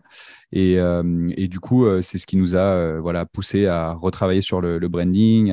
Et en fait, il y a une autre partie que je n'ai pas mentionnée qui était hyper importante aussi, mais en fait, c'est le produit et la qualité du produit. Et en fait, je pense que si on avait lancé la marque avec le produit qu'on a aujourd'hui, c'est-à-dire que le produit qu'on a sorti en fait en octobre 2020, je pense que notre trajectoire aurait été vraiment complètement différente. Maintenant, écoute, c'est comme ça, hein, c'est le processus en fait d'apprentissage de l'entrepreneuriat. C'est pour ça qu'on fait ça aussi. C'est pour grandir, pour apprendre et puis pour voilà, vivre des erreurs et apprendre de ces erreurs-là. Mais je pense vraiment que toutes les personnes qui ont connu la marque avant 2020 et qui ont testé nos produits avant devraient vraiment goûter les nouveaux produits pour justement se faire le vrai avis sur ce que c'est qu'un produit qui intègre les protéines de grillon. Et dans ta question initiale, c'était pourquoi on est parti sur des bars et tout ça. C'est parce que c'était en fait la manière la plus facile d'intégrer la protéine de grillon en fait dans le produit. C'est un ingrédient qui goûte quand même un petit peu fort, tu vois, qui a un goût assez noisette, tu vois, mais un peu morceau de pain un peu plus grillé, tout ça. Donc c'est quand même un goût qui est assez prononcé. Et en fait, dans des bars et avec du chocolat, ça se mariait très bien et on le sentait très peu. Donc c'est pour ça qu'on était parti sur cette typologie de produits-là. Et aujourd'hui, en fait, ce qui est bien en ayant des produits qui sont 100% vegan à côté, c'est que les gens peuvent goûter les deux et en fait voir la différence. Et il y en a aucune. Tu peux pas sentir en fait aujourd'hui le goût du grillon dans nos produits. C'est ça que j'allais dire, c'est que maintenant, il y a 4 sortes de bars et plein d'autres produits, mais à un moment donné, je me rappelle pas avec qui je courais, puis j'en avais, puis quelqu'un me demandait c'est lesquels qui ont des grillons dedans, puis j'avais aucune idée, je me rappelais pas. Je savais que la beurre d'arachide en a pas parce que l'arachide devient la protéine, mais après ça, les 3 autres, j'avais aucune idée dans laquelle il y avait du grillon et lequel il n'y en avait pas. Tu vois pas la différence, mais je comprends, c'est ça, le premier modèle, les premiers produits. Le grillon fait de l'ombre à tout le reste. Puis il y a eu une petite révolution au moment où octobre 2020 est arrivé, puis cette nouvelle série de bars-là qui, moi je me rappelle, je veux dire, c'était comme croquer dans une barre que tu achètes au dépanneur, une barre Mars, quelque chose de hyper goûteux, mais que tu sais qui n'est pas nécessairement bon pour la santé. Là, la première barre, je me rappelle, les premières années, je veux dire, j'étais ambassadeur, puis sur papier, ça fonctionnait, tout était là, puis ça fonctionnait pour vrai dans les courses et tout, tu le sentais que ça te supportait mieux que n'importe quel autre produit. Par contre, le goût et tout, bah, tu disais, ça fait le boulot, c'est pas, tu sais, je veux dire, ça passe, là, je veux dire, on fait des courses qui durent longtemps, il faut qu'il y ait un goût qui est correct pour que ça passe, mais c'était pas une révolution côté goût. Et là, le produit évolue, vous avez eu besoin de ce premier produit-là probablement pour développer le second. Tu as besoin d'une première génération pour arriver à la deuxième génération. Puis c'est ça qui était la révolution, c'est qu'on avait encore tous les bienfaits papier, côté ingrédients, côté nutriments, tout était là. Puis là, boum, tu arrives avec quelque chose qui goûte, je veux dire, j'en ai autant dans ma poubelle à côté quand je travaille que quand je m'entraîne. Puis je ne sais pas si c'est une bonne chose ou une mauvaise chose, mais au goût, c'est exceptionnel. Là. Ouais. Tu l'as très bien dit, on est dans l'univers de la bouffe, donc de l'alimentaire, et le truc le plus important, c'est le goût. Et c'est un truc qu'on avait négligé au premier abord, parce que dans les premiers abords, on était trop axé sur la performance. Donc, comme l'a dit Will, genre sur le papier aussi. Donc voilà, ça remplissait tous les cas. C'était un produit ultra performant, mais le goût, ça arrivait en second ou troisième plan, tu vois. Et quand on a refait la nouvelle génération de bars, on s'est dit le goût, c'est le plus important. On est dans l'alimentaire, grillon, pas grillon, etc. Donc ouais, il faut que tu sois capable justement de pouvoir le manger en course, mais aussi comme un snack, comme une collation après, avant. Et moi aussi, pareil, hein, genre tous les jours, je prends 1 ou 2 barres devant l'ordinateur pour avoir un boost d'énergie. Et ça, c'est un super bon signe. Ça veut dire que le goût est bon. Donc, c'était super important. Non, la texture aussi. La texture, c'est con, mais il y a aussi ça. Puis c'est tous des facteurs qui font que quand, puis là, on parle dans du long effort, longue endurance, long ultra, c'est important, puis c'est ce qui fait que des fois, tu finis par être tanné de manger, c'est que ça prend un petit facteur plaisir. Puis des fois, on entend souvent parler des histoires de gens qui se gardent dans leur drop bag quelque chose qui va aller leur faire du bien, un comfort food, une barre Mars dans un... Tu sais qu'elle ne t'apporte pas ce que ta barre protéinée ou autre va t'apporter, mais après 12 heures de course, tu as peut-être besoin d'avoir ce petit comfort food-là. Puis je pense que d'arriver avec un produit qui a une texture qui est le fun, qui a un goût qui est le fun, tu t'en lasses un peu moins vite, donc tu peux faire des efforts de 18 heures, de 20 heures, je veux dire... Moi, je suis ambassadeur puis j'en parle, mais vous ne me donnez pas d'argent pour que je dise que c'est le fun. C'est que je le consomme, je l'aime, puis ça a fonctionné sur un ultra de 28 heures, ça rentrait encore passer 28 heures. Il n'y a pas grand produit qui le font, puis pour en avoir essayé tout plein, moi, personnellement, c'est le seul qui le fait jusqu'à maintenant. Donc, je ne serais pas ambassadeur, puis je dirais exactement la même chose. Mais c'est qu'à un moment donné, on a vraiment switché notre modèle de développement produit pour se dire c'est quoi qui est important, tu vois, dans la réussite du produit. On veut faire un produit pour de l'ultra, pour du long.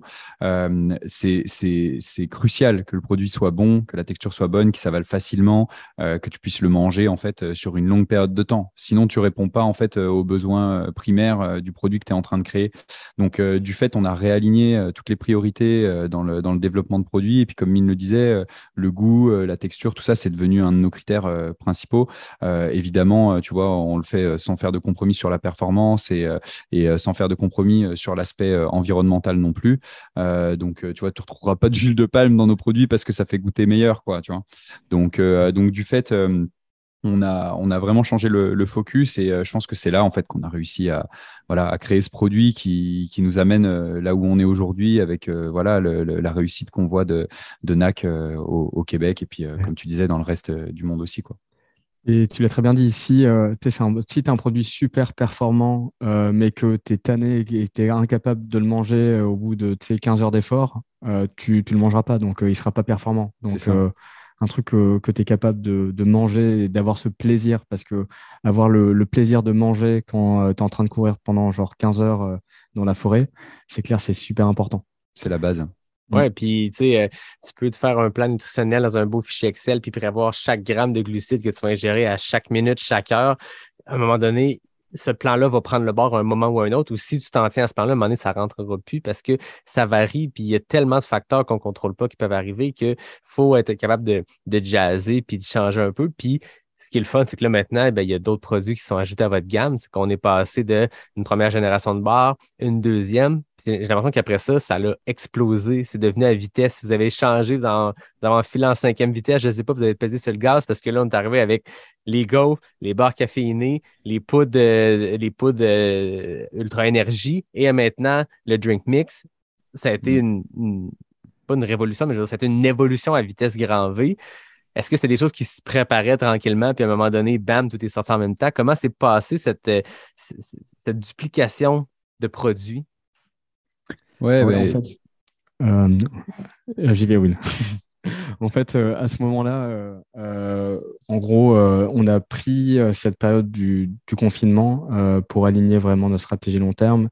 Et c'était vraiment clair que pour nous, on voulait être les numéros 1 de la nutrition sportive pour l'ultra-distance. Et pour être numéro 1 dans cette catégorie-là, tu n'as pas le choix d'être vraiment complet, de proposer une gamme qui soit complète au niveau du solide, du semi-liquide et du liquide. Donc c'est là où on avait toute cette stratégie en fait, de développement produit pour avoir la gamme complète. NAC, c'est la gamme complète, performante et co-responsable pour l'ultra-distance. Donc c'était le résultat de notre expérience de l'UTHC, tu sais, quand on voyait le nombre de produits qu'on devait avoir et à quel point c'était vraiment casse-tête parce que tel produit t'apporte, mettons, juste du sucre, celui-là, il t'apporte juste des électrolytes. Putain, génial, quoi. Donc là, en gros, si je suis plus capable d'avaler ce produit-là, j'ai plus d'apport en glucides. Donc là, en fait, c'est là qu'on a eu l'idée de créer en fait cette science de l'ultra-énergie qui nous permet d'avoir tout ce dont tu as besoin dans tous les produits de la gamme et après, tu n'as plus à te casser la tête. Si tu es capable d'avaler que du liquide, tu auras ton énergie sous format liquide. Tu n'auras aucun problème, tu pourras continuer d'avancer avec une énergie stable. Et c'est là qu'on s'est dit qu'avec cette solution-là, on pouvait simplifier le milieu de la nutrition et simplifier en fait l'accès au sport tout simplement et de permettre à tout le monde d'être capable de finir une ultra-distance simplement en mangeant ce qui est capable de rentrer avec du NAC. Donc, tu bouffes du solide, tu bouffes du semi-liquide qu'on va lancer prochainement, tu bouffes du liquide. Bref, il y aura tous les produits dans la gamme NAC pour pouvoir vraiment t'alimenter à 100% sur un ultra sans être écœuré, en ayant tous les apports dont tu as besoin, quoi. Je pense que c'est là aussi qu'il y a eu le côté game changer. Puis tu viens de mettre les mots qui ont fait vraiment ce changement-là, ce pivot-là dans le monde de l'ultra.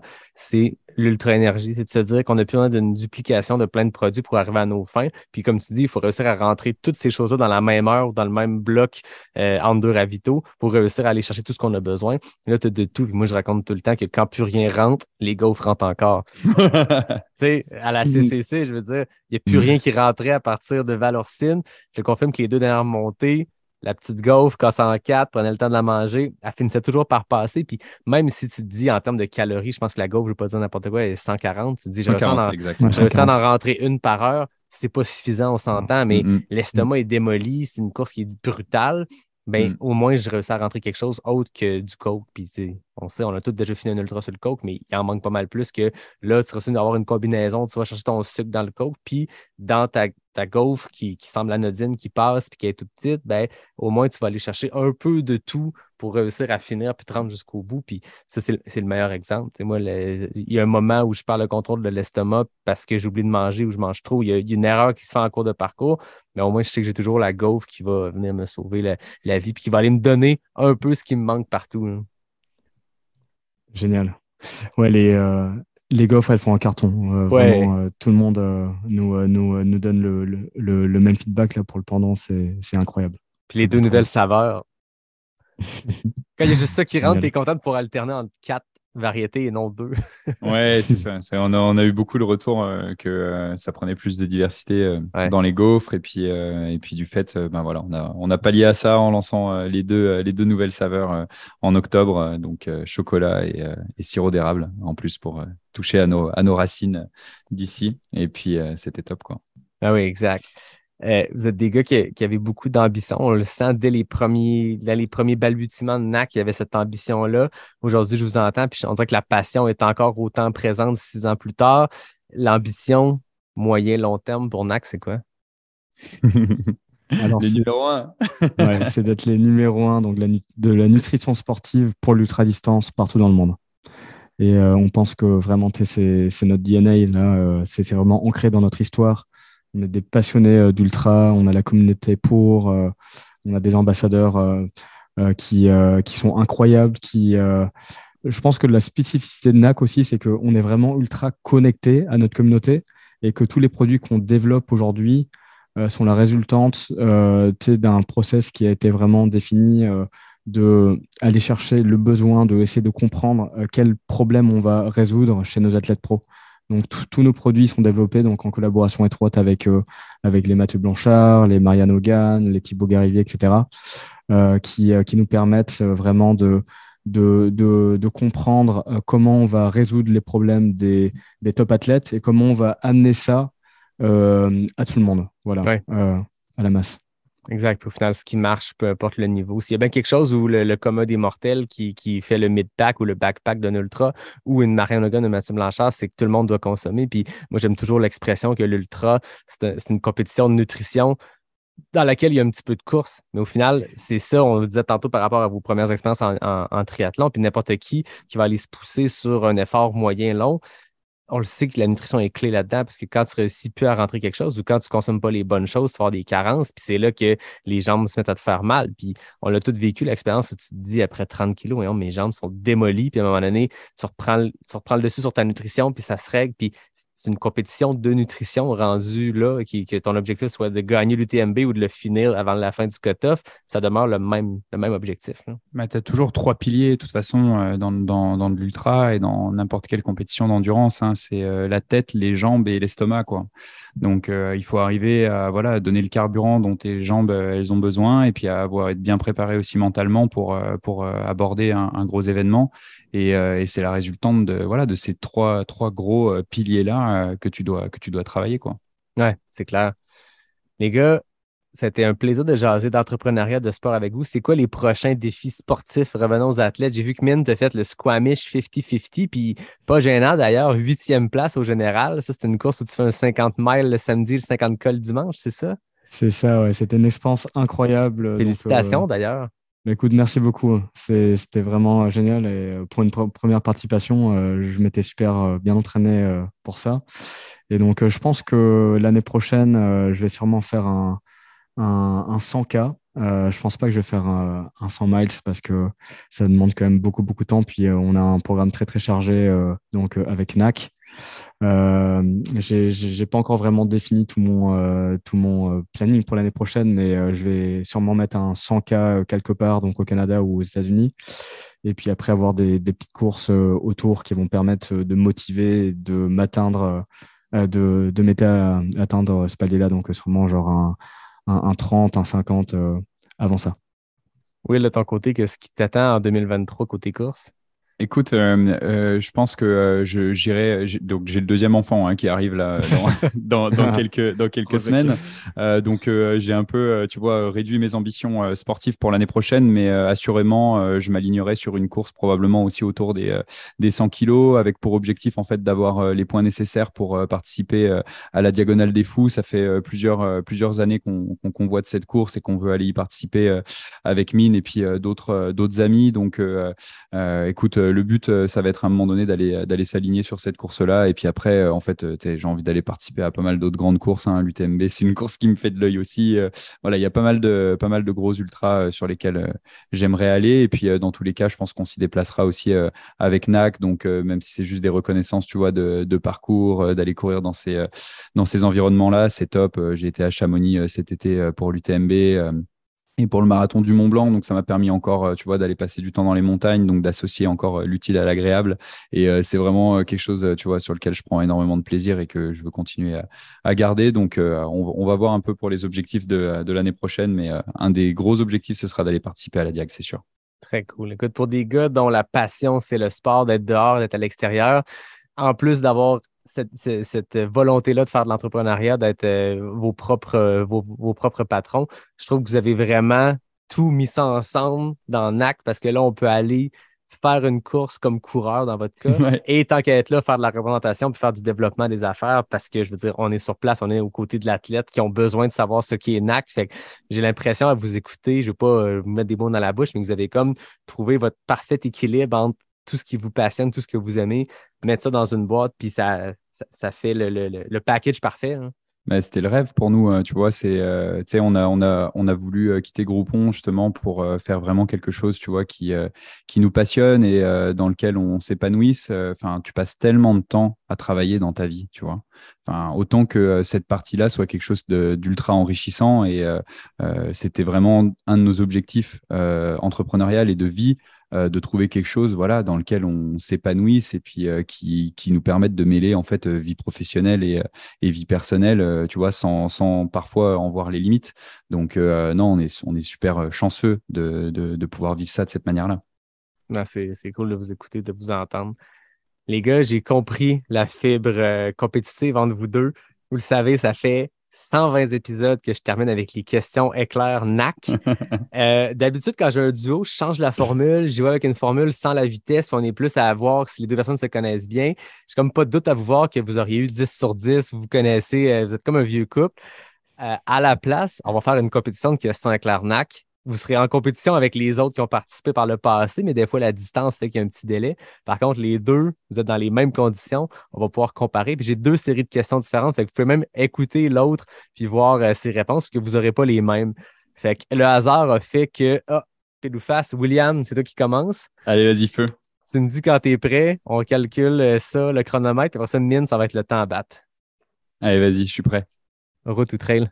Trail. Des plus ou des moins? Des plus. Bière ou vin? Bière. Bâton ou pas de bâton? Bâton. Questionnaire gaufre ou bar? Bar. Veste ou ceinture? Ceinture. Charlevoix ou Gaspésie? Ah, Charlevoix. Sucré ou salé? Sucré. Rock ou hip-hop? Hip-hop. UTMB ou Western States? UTMB.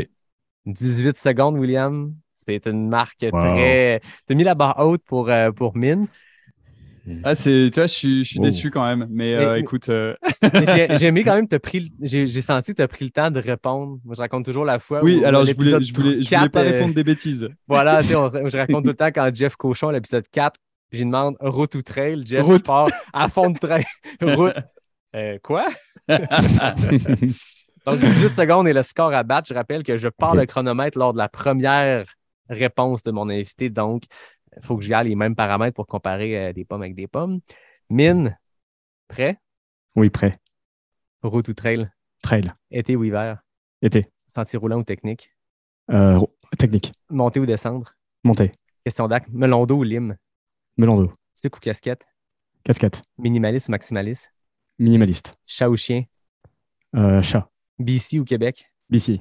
UTHC ou Squamish? UTHC. Oh, damn! Wow. 18 secondes et je tiens à dire que quand j'ai stoppé, c'est la première fois qu'on va se rendre dans les centièmes de seconde parce que je ne l'ai pas montré à l'écran, mais Will, tu avais 18 secondes 95 centièmes. Non! Et Mine de 18,93. Fait qu'on était à 2 centièmes. Si on avait un doute après tout ce qu'on s'est dit aujourd'hui de cette belle complicité-là puis de ce niveau qui se maintient, j'ai l'impression que vous êtes deux, autant comme entrepreneur que comme athlète, vous vous tirez vers le haut. Chacun amène l'autre dans ses meilleures qualités puis toujours vers le haut. Là, on a la preuve même mathématique de ça, que même aux questions éclair NAC, vous êtes à 2 centièmes de seconde, mais c'est Mine le gagnant. Je pense qu'il mérite une main d'applaudissement. Yes. Bravo, bravo, bravo. Écoutez, les gars, c'était vraiment un grand plaisir. Avant qu'on se laisse, j'ai 2 petits points de fin d'épisode, quelque chose de nouveau que je commence aussi aujourd'hui, puis vous allez casser la glace. Il y a mon ami Étienne Dugas qui a lancé une maudite bonne idée, celle de faire une playlist Spotify pas sortie du bois. Fait que je vais demander à chacun de mes invités pour les prochaines semaines, prochains mois, c'est quoi leur chanson de course pour les crinquer, pour les motiver. Je vais tout rassembler ça, puis d'ici quelques mois, peut-être début 2023, on pourra lancer la playlist Spotify Pas sorti du bois, puis l'alimenter au fur et à mesure que les invités me répondent. Mine, le grand gagnant, à toi l'honneur d'être le premier à répondre. C'est quoi ta chanson de prédilection pour te crinquer? Wow. Écoute, sûrement une chanson d'Eminem. Une chanson d'Eminem, Mockingbird, sûrement. J'aime ça. C'est vrai que ça Rap God. crinque. Ça me Rap crinque de God, ouf, c'est ça. bon. Quand il part sur la section record Guinness où il enfile les mots, je veux dire, tu es obligé de monter le pace. Là. Yes. J'aime ça. Du Eminem en partant, cette playlist-là va être complètement folle. Will, ta chanson de prédilection? Écoute, culture rap française qui fait référence en fait à mes années natation. Pour moi, ce sera NTM comme des fous. Écoute, c'est une musique de rap assez agressive, mais qui te crinque. Quand je faisais la natation, je faisais surtout des distances sprint en fait en 50 et 100 mètres nage libre, et je me mettais ça systématiquement avec un de mes amis, Bertrand, avant les courses, et c'était à fond dans les oreilles, et c'était pour partir comme des fous. Alors surtout à ne pas faire en ultra d'ailleurs, mais en tout cas, pour moi, ce sera celle-ci. C'est bon, ça. Je sais pas pour l'ultra, pour une chanson, une playlist d'avant Ultra, j'ai l'impression qu'il ne faudrait pas y aller avec cette playlist-là, le Rap God et tout ça. Je pense que ça nous prend comme du Beau Dommage ou, je sais pas, du Jean-Michel Blais sur le piano. Il faut se calmer, il faut y aller à la cool pour commencer. Mais j'aime vos choix. Ouais. Écoutez, la playlist Spotify Pas sorti du bois va commencer à se construire maintenant, puis ça va être sous le signe du hip-hop qu'on va commencer ça. Dernier point. Le 20 novembre, j'ai un enregistrement devant public. La deuxième fois que je fais ça, ce coup-là, ça va être au Noctem, dans leur usine. Ils ont une salle de dégustation. Puis vous le savez, depuis quelques semaines, à chaque épisode, je fais des concours de vitesse. J'ai reçu des vocales. Écoute, il y a eu tout plein de concours. Ça a été assez divertissant. Aujourd'hui, ça va être la dernière fois qu'on va en faire un d'ici l'enregistrement devant public. Je vais y aller avec une question que seuls les vrais fans vont pouvoir répondre rapidement parce que ça va demander de la recherche si vous n'avez pas écouté le dit épisode. Dans les premiers mois du podcast, j'ai reçu un coureur, un aventurier de Québec qui se lance dans des projets qui ont souvent une portée historique. Je ne vous dis pas son nom, je ne vous dis pas le numéro de l'épisode. Puis dans l'épisode, il m'explique c'est quoi l'esprit gringo. Fait que les deux premières personnes qui vont paraphraser les mots de cet invité, qui vont m'envoyer ça par Messenger ou Instagram. Les deux premières personnes vont chacun se mériter une paire de billets pour l'enregistrement du 20 novembre. Donc, voilà, ça va demander un peu de recherche pour ceux qui n'ont aucune idée de ce que je viens de dire. Puis ceux qui le connaissent ou qui la connaissent vont faire ça en 2 secondes. Fait que c'est là qu'on va découvrir les vrais de vrais fans. Vous l'êtes tous des fans, bon. Je blague. Mais là, on est allé plus dans l'historique. Là, quand le record. Ceux qui ont les références, quoi. Exact. Dans le temps que les questions avec l'Arnaque, c'était du 25 secondes. Là, maintenant, il y a de la plaque de carbone. Je ne sais pas ce qui se passe, mais les records descendent. C'est quoi le record actuellement? Là? C'est 10 secondes. 10 secondes pour 10 questions. Chez les femmes, il y a du 12 secondes, mais le record ultime, c'est le grand Manitou Yvan Lheureux qui est venu à peu près 8 fois au podcast. Il n'y a que Marianne qui est venue plus souvent que lui, je pense, mais 10 secondes. Puis il faisait ça en montant les escaliers du Cap-Blanc à Québec. Donc, on était en balado-réalité. J'avais mon sel, j'ai posé les questions, puis il a répondu 10 secondes, 10 questions. C'était très fort. Très fort, très fort. Mais il y a quand même une palme aussi à décerner de ton côté avec la rapidité à laquelle tu poses les questions et ton art de les réaliser. C'est très fort. Écoute, c'est des exercices de diction. Je dis le PAS-SORTI-DUBOIS tellement souvent dans les pubs de début d'épisode qu'à un moment donné, la langue s'est déliée puis je peux poser les questions rapides. Très fort, très fort. Encore une fois, une question d'entraînement. Exactement, et voilà, comme dans n'importe quoi. Les gars, merci vraiment beaucoup d'être venus. Je le disais à la blague au début, il était temps que je vous reçoive. Vous avez été, puis je tiens à vous remercier puis à vous le dire avec une preuve micro enregistrée quelque part, mais merci énormément. Vous avez contribué à ce succès-là qui n'est pas sorti du bois. Le succès modeste, c'est une toute petite communauté, le trail, mais cette montée en puissance-là, le fait que maintenant, c'est plus juste un podcast, mais que moi, ça m'apporte énormément. C'est une communauté d'auditeurs qui s'est créée autour de ça, puis les gens m'écrivent, puis il y a de l'échange, puis les gens me parlent de leur plan d'entraînement pour l'an prochain, puis ils me disent hey, c'est une bonne idée, telle course, puis il y a de quoi qui s'est créé autour de ça qui est vraiment trippante. Là, je commence à avoir des gens qui m'écrivent « Hey, j'ai commencé à écouter ton podcast il y a 1 an et demi, je me suis mis à courir à ce moment-là, puis ils ont complété leur première course cette année. » C'est des histoires que moi, ça me touche énormément de savoir que ce petit projet-là que je fais en sideline, ce projet-là qui est de juste jaser avec des gens, que ça fait des petits comme ça. Puis vous avez été les premiers à y croire avec les questions avec Claire Nac. Puis ensuite, dès l'épisode 12 avec Mathieu, vous êtes devenu le partenaire officiel et tout. C'est vraiment un grand honneur, un grand plaisir de vous avoir comme collaborateur là-dessus. C'est vraiment une chance que j'ai. Un gros merci. Le plaisir est partagé. Et un énorme bravo pour tout le succès. Là, c'est incroyable. Donc, c'était vraiment logique pour nous, tu vois, d'embarquer dans ce partenariat. Mais je tiens aussi sincèrement à te retourner le merci, parce que au-delà du support qu'on donne au partenariat, c'est aussi toi qui nous supporte énormément et qui a fait découvrir en fait NAC à des tonnes de coureurs qu'on retrouve et qui viennent finalement utiliser ce PADU. Je l'ai pas. PAS, DUBOIS, le pas sorti du bois sur notre site et du coup voilà, ça nous permet de faire connaître la marque en fait à toutes ces personnes-là. Donc merci énormément à toi, merci à la voix que tu portes dans le trail, à l'essor que tu permets aussi du trail. C'est une discipline qui est grandissante. C'est un des sports les plus en croissance aujourd'hui sur la planète, et puis c'est super d'avoir des personnes avec des belles valeurs, tu vois, qui véhiculent en fait toute cette croissance dans la discipline. Donc merci mille fois, et merci à toutes les personnes qui sont venues en fait essayer les produits NAC et qui sont devenus des adeptes depuis. Ah oui, mais merci à vous autres. Écoute, je pense que c'est une collaboration qui est gagnante-gagnante. C'est toujours le seul objectif. Puis moi, c'était important en lançant le podcast. Je me disais peut-être un jour, j'aurai des partenaires. Tu sais, quand tu passes ça, tu sais pas ça va prendre combien de temps et tout. Puis je m'étais dit, je fais pas ça pour gagner ma vie avec ça. C'est un passe-temps, c'est que du plaisir. Fait que je vais m'associer avec des compagnies en lesquelles je crois. Bien sûr, je les produis, je les consommais bien avant de faire le podcast, puis qui ont des valeurs à la bonne place. T'sais. Puis je pense que c'est exactement ça qui se passe avec NAC, puis c'est ce que je recherche, puis c'est ce qui fait que Capic et Noctem sont entrés aussi dans le giron et pas sortis du bois, c'est que c'est des compagnies c'est les humains derrière qui m'ont charmé, qui m'ont dit « OK, go, on embarque, les valeurs sont là, le produit est là. » Fait que j'y crois. J'accepterais pas une compagnie qui m'approchait. Puis « Hey, on veut devenir partenaire officiel, on te donne tant. » Je m'en fous, je veux dire, c'est flatteur, mais moi, c'est un passe-temps, puis tant que ça reste comme ça, puis tant qu'on s'associe à des compagnies à lesquelles on croit, ben on n'est pas en train de faire une promo de début d'épisode puis se croiser les doigts en se disant « Hey, je suis en train de me pervertir » ou « Je suis en train d'aller à l'encontre de mes valeurs. » Au contraire, c'est tout le contraire. En fait, moi, ça marche pour moi, puis j'espère que les gens vont le découvrir, puis peut-être que ça marchera pour eux aussi. Là.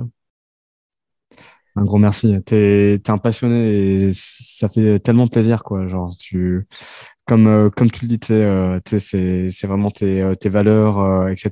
Et tu le fais pas ça pour l'argent, tu le fais ça par la passion. Et nous, c'est ce qu'on recherche aussi dans tous nos partenariats, quoi. Ben écoute, c'est gagnant-gagnant. Merci les gars. Un grand plaisir d'avoir pu enfin vous jaser autour d'un micro. Comme d'habitude, je termine. D'habitude, je dis tout le temps, je termine en remerciant Will et Mine de NAC. Ben là, je vous remercie, vous êtes là. On vient de s'envoyer des fleurs dans le dernier 5 minutes. Merci bien sûr à David Hébert pour le design graphique. Merci à Fred Desroches pour le thème musical. Puis à tout le monde, je vous dis à la semaine prochaine pour le prochain épisode de Pas sorti du bois, le podcast 100% trail.